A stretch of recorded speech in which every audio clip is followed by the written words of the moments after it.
వెళ్దాం. సో అక్కడ మా ప్రతినిధి శశి ఉన్నారు. సో శశితో మాట్లాడదాం. సో శశి, మొత్తం మీద హైకోర్టు దగ్గర పరిస్థితి ఎట్లా ఉంది? సో హైకోర్టులో ఆల్రెడీ విచారణ కూడా మొదలైంది జీవో నెంబర్ 9కి సంబంధించి. సో పిటిషన్ అంటే ఇంప్లీడ్ పిటిషన్స్ ని ఫస్ట్ విచారిస్తున్నట్టుగా తెలుస్తుంది. సో విచారణ ఎప్పటిదాకా కొనసాగేటువంటి అవకాశాలు ఉన్నాయి? సో ఇప్పటి వరకు హైకోర్టులో జరుగుతున్న వాదనలకు సంబంధించిన అప్డేట్స్ ఏంటి?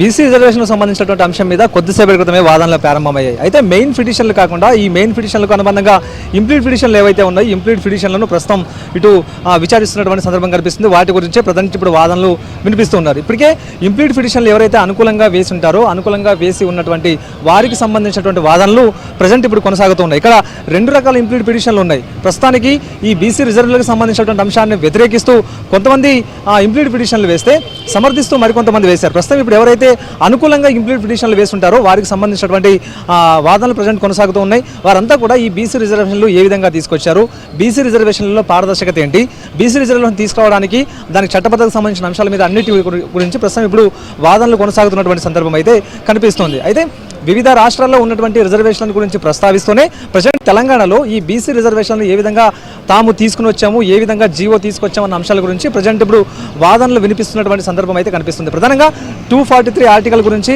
వాదనలు కొనసాగుతూ ఉన్నాయి. ఈ 243 ఆర్టికల్లో రిజర్వేషన్లు పెంచుకునేటటువంటి వెసులుబాటు ఉంది. ఆ వెసులుబాటు ఆధారంగానే తాము ఈ బీసీ రిజర్వేషన్లను పెంచేటటువంటి అంశాన్ని పెంచామంటూ కూడా ఇప్పటికే న్యాయమూర్తి ముందు తమ వాదనలు వినిపిస్తున్నటువంటి సందర్భం కనిపిస్తోంది. ప్రస్తుతానికి బీసీ రిజర్వేషన్ను ముందుగా జీవో తీసుకురావడానికి ముందు ఒక ఏకసభ్య కమిషన్ నియమించారు. ఆ ఏకసభ్య కమిషన్ పూర్తి స్థాయిలో సర్వే చేసిన తర్వాత బీసీ జనాభా ఎంతుందో ఆ బీసీ జనాభాకు అనుగుణంగా ఇచ్చినటువంటి నివేదిక ఆధారంగానే ఈ రిజర్వేషన్లను తాము ఏర్పాటు చేశామంటూ కూడా ప్రజెంట్ ఇప్పుడు న్యాయమూర్తి ముందు తమ వాదనలు వినిపిస్తున్నటువంటి సందర్భం కూడా ఉంది.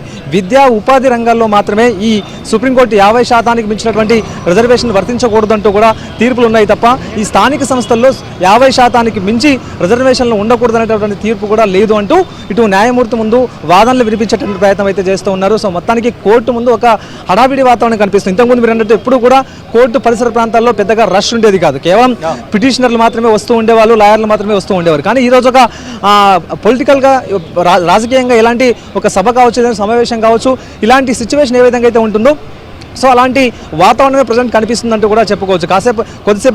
మరి కాసేపట్లో ఇక్కడికి మంత్రులు కూడా రాబోతూ ఉన్నారు.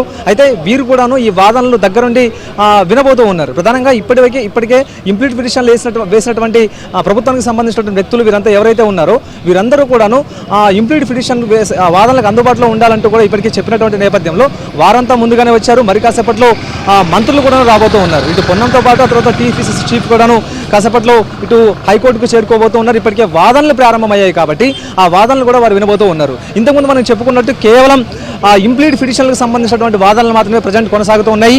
ఈ ఇంప్లీడ్ పిటిషన్లకు సంబంధించిన వాదన ముగిసిన తర్వాత మెయిన్ పిటిషన్లు 2 ఉన్నాయి. ఆ మెయిన్ పిటిషన్లకు సంబంధించినటువంటి విచారణ కొనసాగే అవకాశం అయితే ఉంది. ఇదంతా కూడా కేవలం గంట అరగంటలో ఈ విచారణ అంతా పూర్తయ్యే అవకాశం లేదు. సుదీర్ఘంగా వీటికి సంబంధించినటువంటి వాదనలు కొనసాగిన తర్వాతే ఆ తర్వాత న్యాయమూర్తి నిర్ణయం తీసుకునే అవకాశం